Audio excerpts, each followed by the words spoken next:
Веќе традиционално подолг период на назад.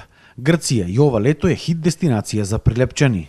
Според туристичките агенции, веќе биле резервирани над 75% од аранжманите кои што се нудат за нашиот јужен сосед. Добрата услуга, близината, топлата вода и ефтините цени биле главните причини поради кои што Грција е во центарот на вниманието и на постарата и на помладата генерација. Се работи за близината, се едно 3-4 часа треба патување, блиско е, плажа, убава, песок, а и цената е поволна. Ние работиме со халкидики на првиот крак, полихроно, хањоти и скалафурка. Значи, може да речем 80% од сите аранжмани ни се за Грција. Почнуваме дури со резервации од декември, јануар. Хотели има голем рано букирање, попусти, така да или приватно сместување или хотелско сместување, во секој случај најголемиот дел од аранжманите ни се за Грција. Има островите сите се зафатени од ги бендисуваат, значи морето, плажата. Грција е најчесто најдобра. И граѓаните кои што резервираа за Грција велат дека престојот таму имал доста предности.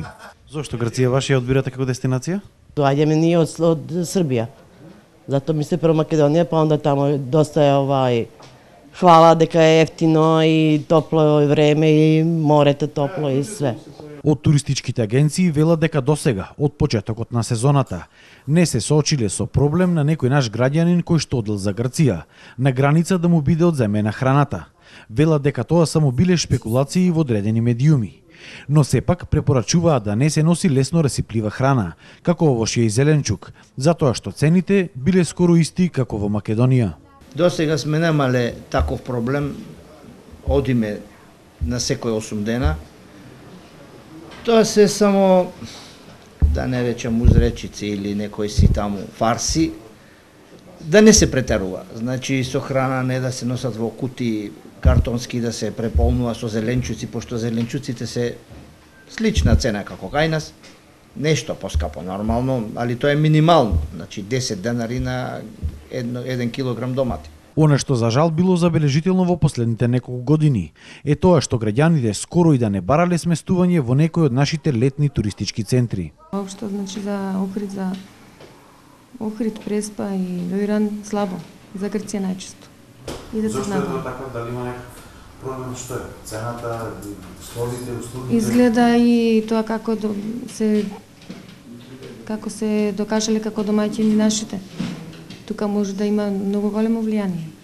Сега воопшто никој не побарал. Значи цените се исти, а си ваму на море.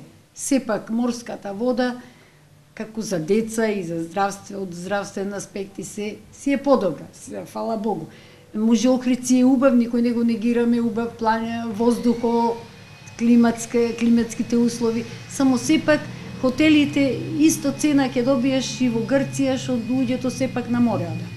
Ова можеби треба да биде и на еден начин вклучување на црвениот аларм за туристичките работници, затоа што туризмот не може да се развива само со странски гости.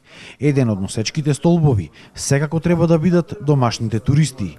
А зошто пак македонците не сакаат да одат на летување дома? Тоа треба да биде тема на поширока дебата, што неминуно треба да се направи.